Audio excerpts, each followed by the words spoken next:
Hey everyone, and welcome back to Ephraim. Today we're going to build circular array using geometry nodes.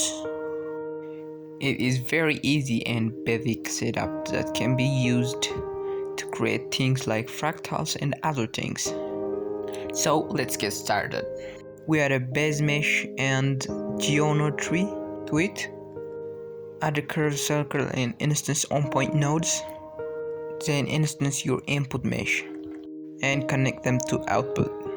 For better visualization, I'm going to change it to cones and reduce the number of curve resolution to 6. They should point outward, but they didn't. So to fix it, we should do some math. Let's do it. Add attribute domain and rotate Euler node and change the Euler to axis and attribute domain to curve. Then plug the point count to rotation.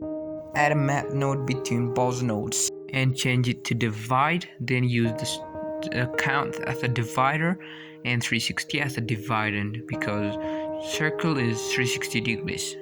It will tell us the degree difference between each instances, and we use them as a rotation. Duplicate the map node and change it to radian.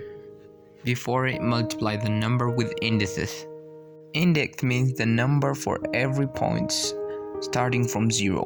If we plug it to scale, they will be scaled by 0, 1, 2, 3 and etc.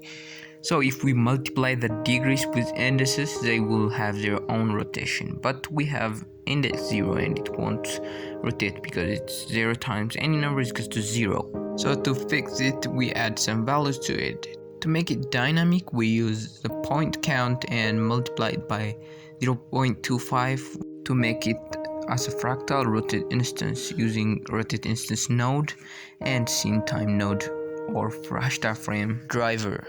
That's it for today, and please subscribe, like and share. Thanks for watching.